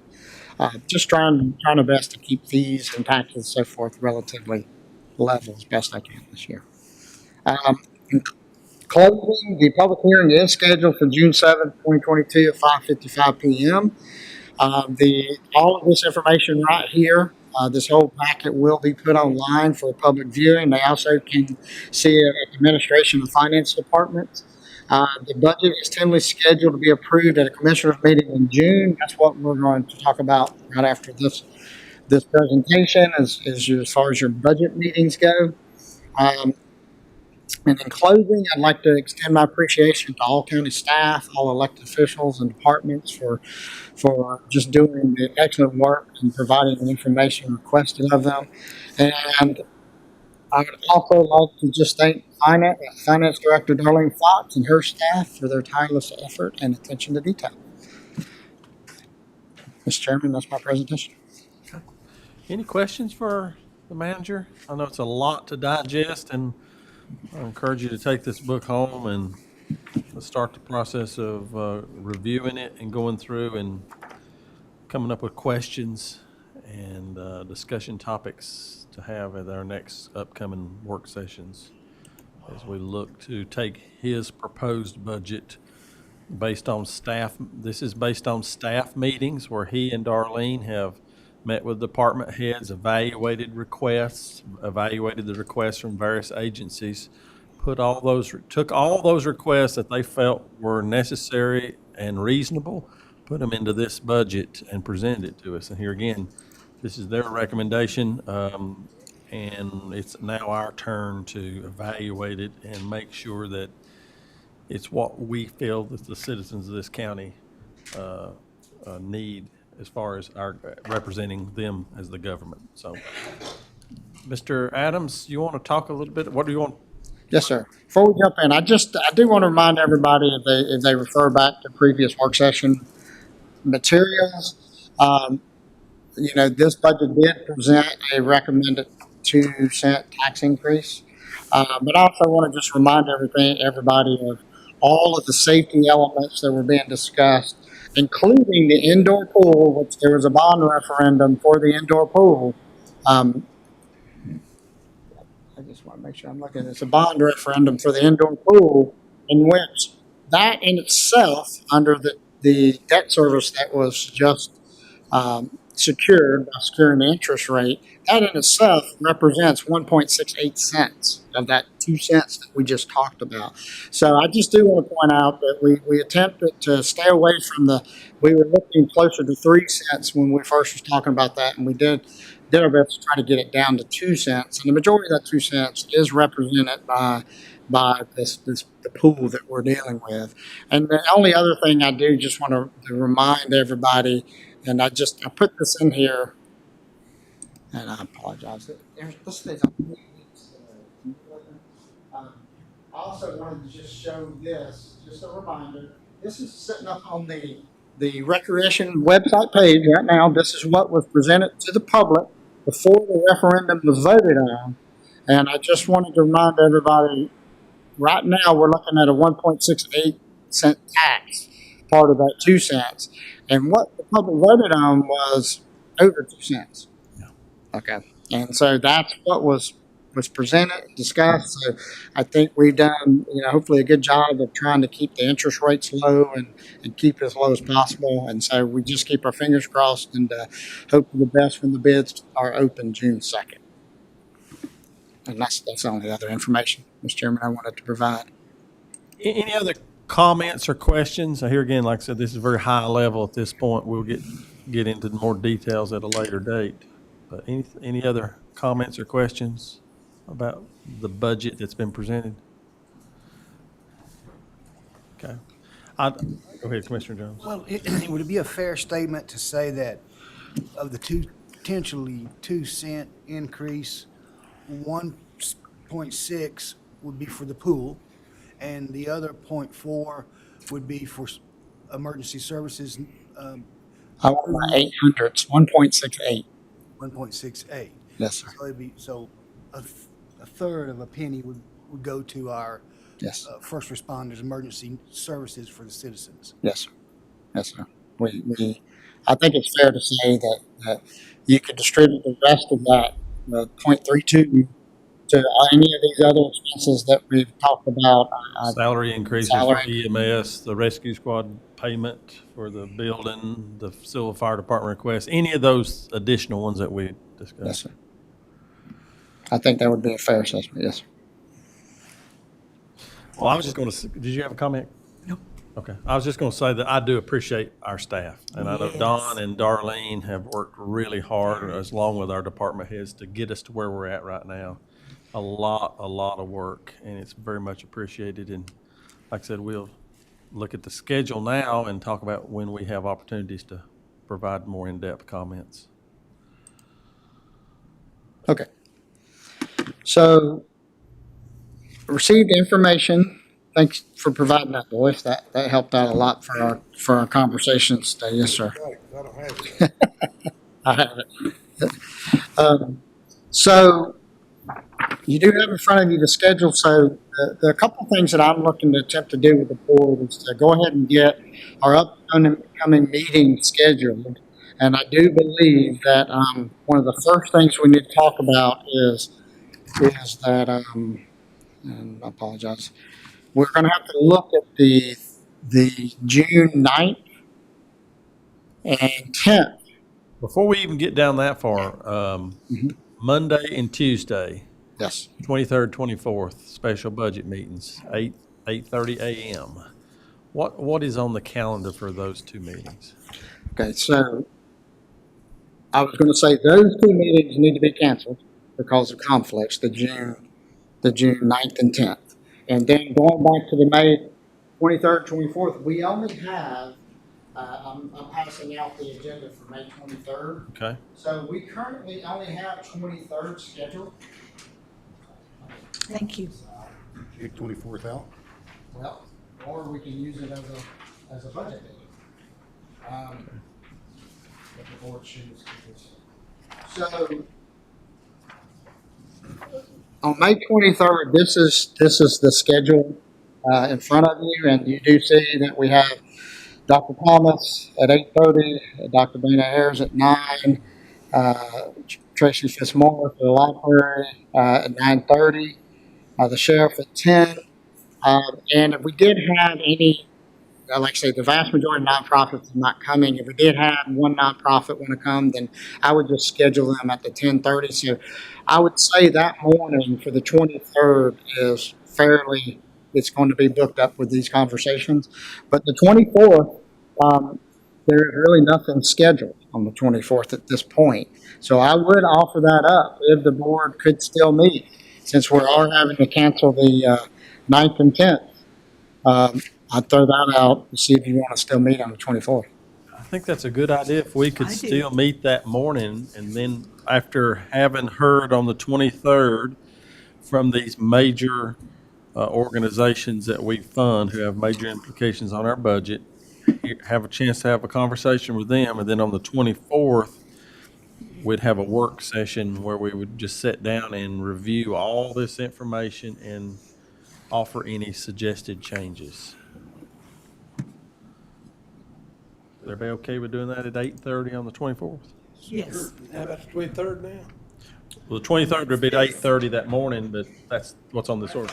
Same thing, yeah. So instead of a special budget meeting, it's going to be a work session. Well, yeah, it's a special budget work session. No, I mean the 24th. Yeah, It's still a work session? I mean, yeah, a budget work meeting? session. Yeah. Okay. Yeah, it'll be just, you won't have anybody presenting. It'll literally be about discussing your thoughts and views about the budget itself. I see. Okay. 9th and 10th is canceled. June. Yes. So, The 7th would be and let's talk about this, because on the 23rd, we'll receive the input from those organizations. The 24th, we'll sit down and have discussions. And let's just say, for example, if a commissioner had a question or a commissioner had a proposed change, we can talk about those on the 24th, but the public hearing that will take place on the 7th would be based on the manager's recommended budget. Correct. And then that will satisfy the state's requirement for a public hearing. And then after that public hearing, we could then make changes. Yeah, I mean, you would make your final changes, correct, after that. You can discuss You discuss anything. potential changes Yeah. coming up, but what the public will be commenting on will be what's been presented today. Correct. So, if I may, Mr. Chairman, just to throw out some concepts here. So we have the bid opening for the pool on June 2nd. Okay. A resolution for that bond would be brought before the board on June 7th. So I would request that you plan on meeting, right? I mean, just go ahead and plan on meeting. Right now, June 2nd and 3rd is out. So I would request to see if we would be available for June 6th. And the only reason I'm wanting to try to schedule that is if the bids come in correctly, then there's not an issue. If the bids do not come in correctly, then I have to have an opportunity to discuss with this board and show you what the options are at that time. And so, and we have to have these conversations before that 7th meeting. Now, we could, you could have it potentially that day on the 7th, but that gives not a lot of time for any follow-up questions and so forth. So let me tell you, I throw that out for you there. And then the other thing, really, the times to meet, if I may, I'm gonna jump down about when we're looking to maybe adopt the budget, okay? Because now, the week of the 19th, this entire week, am I doing that correctly? Yes, okay. I just don't see the bottom. There we go. That entire week is now not available for this board for budget adoption. So I would propose that we either attempt to adopt the budget the afternoon of the 16th or the morning of the 17th. And the reason I say that is that would give you until the 14th to make your final decisions. So I'm trying to back. I'm talking about when you attempt to adopt it, and then try to back your meetings into that.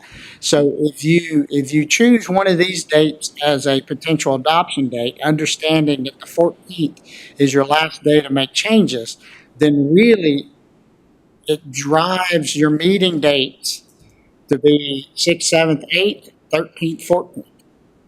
And remember, we also have the 31st or the 1st, but that's right after Memorial Day. I don't know if you all have plans or something.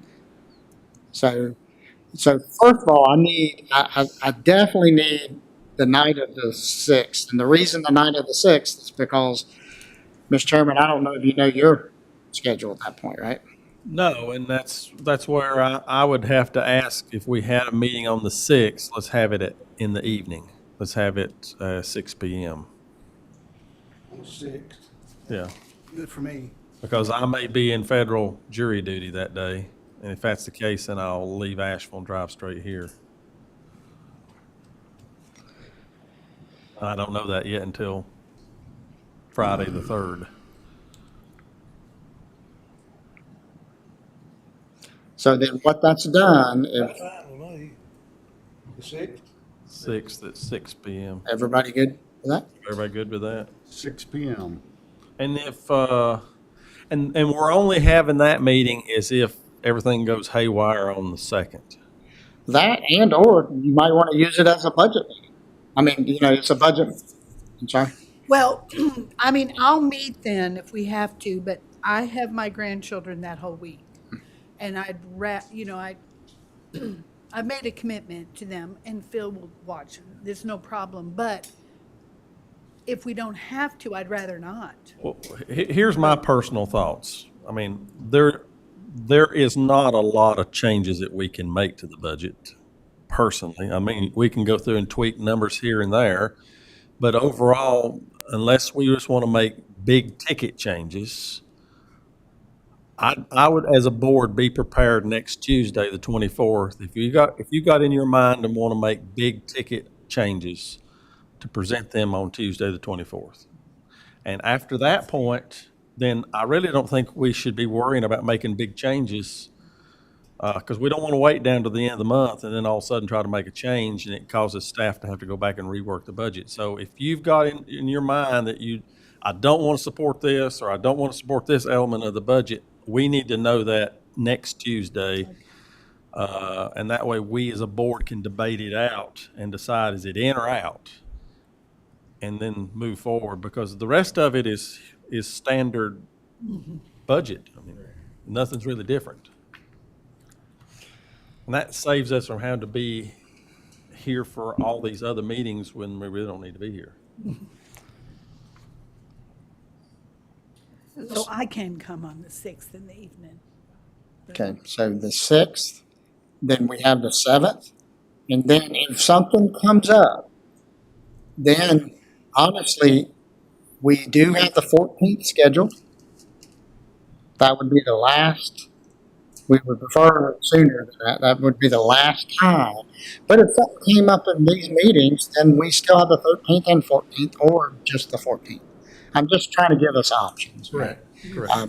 And so for now, we're planning on the 24th. That's already been scheduled. We're going to schedule a meeting at 6 p.m. on the 6th, with the understanding that absolutely any final thing, you do have your public hearing on the 7th, so any final changes would have to be by the 15th. And hopefully if there was any detailed changes, we need it before that, because, the 14th, there could be some changes, but there could be an overhaul of the budget at that point if you're trying to adopt it. So let me ask you this, if that's the case, then do you want to meet the 16th in the afternoon or the 17th in the morning to adopt the budget?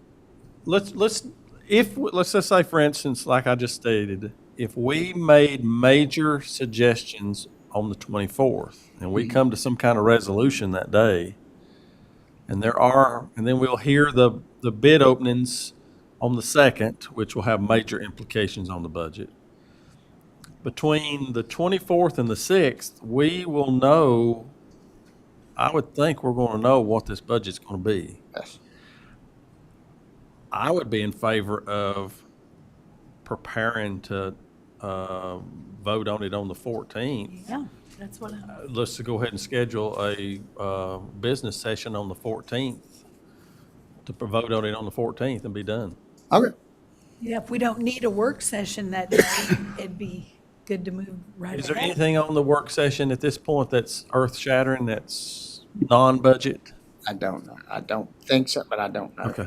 Well, let's take a look at that over the next couple of weeks, and if it can be shifted to July to a work session, or June, if we can shift it to a June work session, or July work session, excuse me, then we'll just shift it and just focus budget only.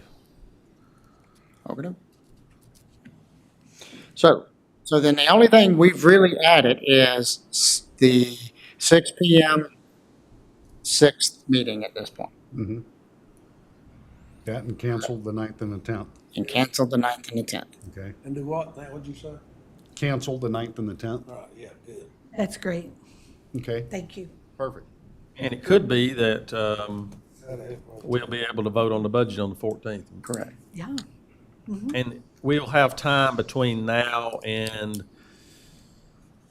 sometime the 1st of June to make that final determination. We'll have a better feel by the time we get to June 6th, whether or not to actually call for a special meeting on the 14th in the place of that work session. Is that enough time to notify? Okay.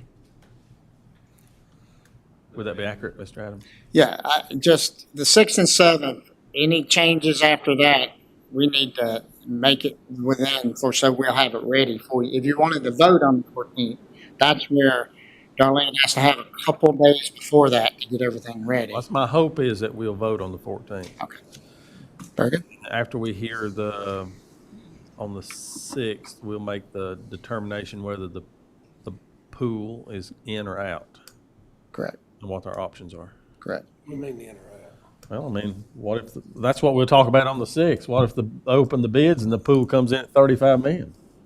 Oh, it's out. Well, that's what I'm saying. We'll have to wait till I that. mean, it is gonna be That's, plus, isn't it? it's gonna be a very determining. what happens on the 2nd will determine what happens with this budget.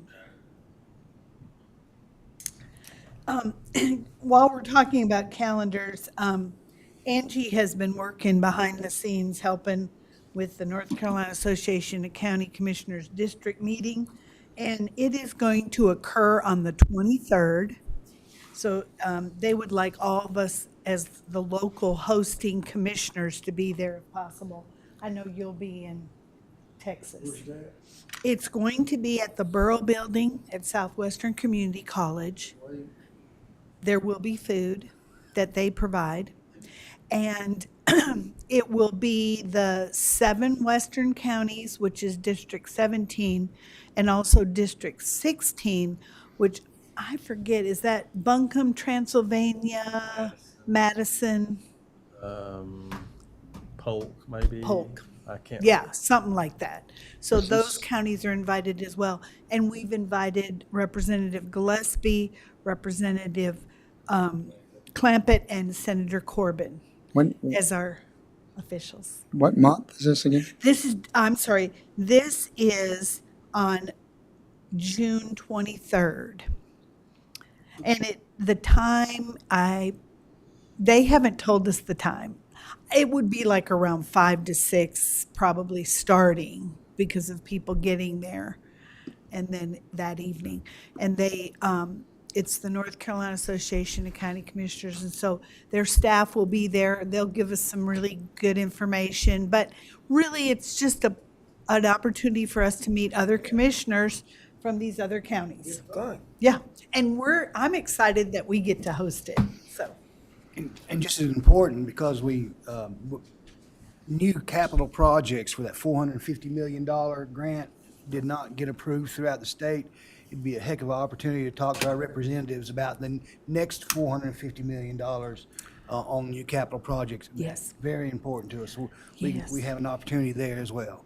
Well, and Chairman McMahon brought up a good point. When we were looking at a location, he felt like it would be really nice to have them there at SCC, able to see that new science building, able to see SCC, which we fund, and each commission funds their local community college.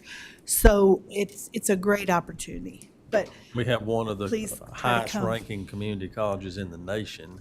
oh, yes. And the fact of all the funding that we provide them and that state-of-the-art facilities, I think that's where we need to showcase. And I couldn't agree more. That Aspen Award that we made the next cut. Oh, As a matter of fact, amazing. we're the only community college in North Carolina that made that cut. And I believe they're supposed to meet this week. There were representatives coming to SCC's campus. So we are on the threshold of some potential major Exciting. recognition. Yeah. Mr. Adams, could you put that calendar back up on the screen, please? So to put that down the 23rd, I got it on the 23rd, 5 p.m. June, yeah, June 23rd. Yeah. June 23rd. No, your budget calendar, Oh. the one on item 7. And thank you to Angie for all her work for us. Okay, so 23rd and 24th is on here, 8:30 start times. June 7th and 9th are canceled. I thought it was June 9th and 10th. 9th to 10th. 9th and 10th, not the 7th. Yeah, okay, that's why I'm trying to get this on here. I'm trying to put it on my phone. June 6th, is the 6th a meeting or a work session? A work session. Can she make We're gonna make it I think we can just do a 48-hour notice and make it a meeting. I don't know if you'll have to take action or not, so coming on the 6th. Yeah. It's I don't think, it can be a work session. Okay, I'm gonna call it a work session on my phone then. All right. 6 p.m. work session on the 6th. We're going to cancel the 9th and the 10th. And potentially, but we'll make the other changes later on. So I guess the point, what I'm trying to make right now is we probably ought to go ahead and vote to call for a special work session, budget work session on June 6th at 6 p.m. and to officially cancel the 9th and the 10th work sessions. Yes. All right, would someone like to put that in the form of a motion? I move that we cancel the work sessions on budget work sessions on June 9th and 10th, and have a budget work session on June 6th at 6 p.m. Okay, we have a motion. Is there a second? Second. Any question or discussion? Madam Clerk, if you call the roll, please.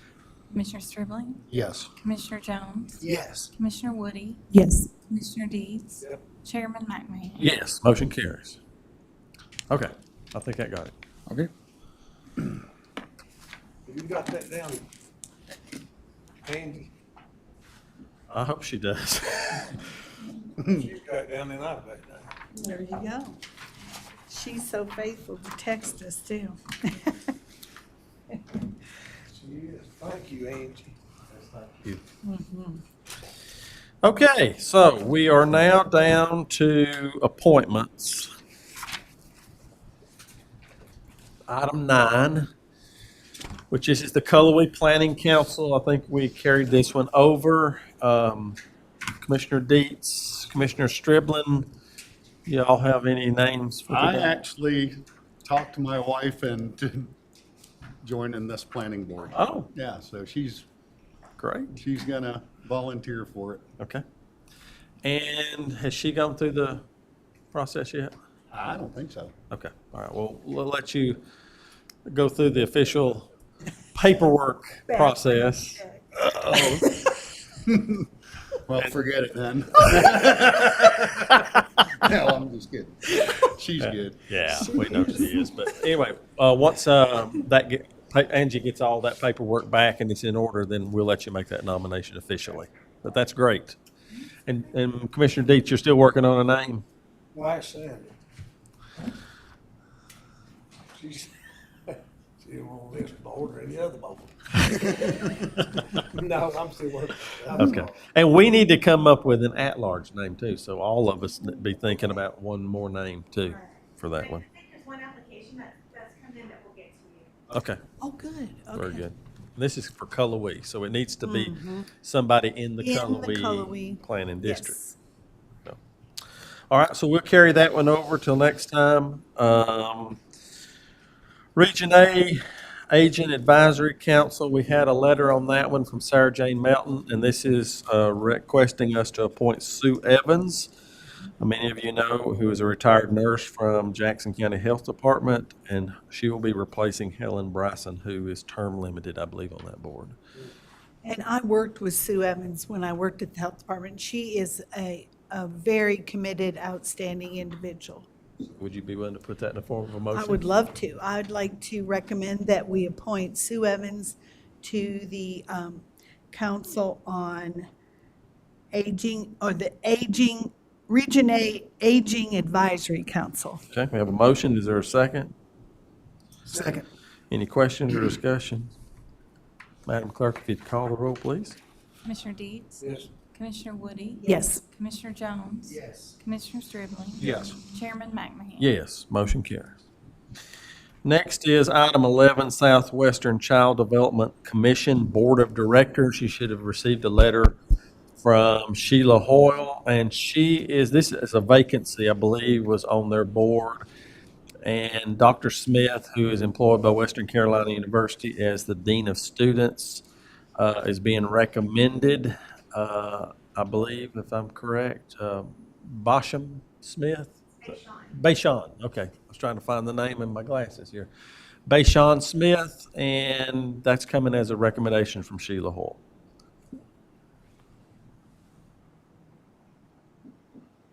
What's the pleasure of the board? I will move that we accept Dr. Bashan Smith to be on the Southwest Child Development Commission Board of Directors. Is there a second? Second. Any question or discussion? Madam Clerk? Commissioner Stribling, Yes. Commissioner Jones, Yes. Commissioner Woody, Yes. Commissioner Deeds, Yes. Chairman McMahon. Yes, motion carries. And then finally is the Southwestern Community College Board of Trustees. And the appointment for Vance Davidson is up for renewal. I know I served on the Board of Trustees and stepped down to allow Vance Davidson to be appointed. Vance has been a very valuable member of that board. He has a tremendous amount of fundraising skills and knowledge and has done a great job representing Jackson County on that board. And I would like to move that we reappoint Vance.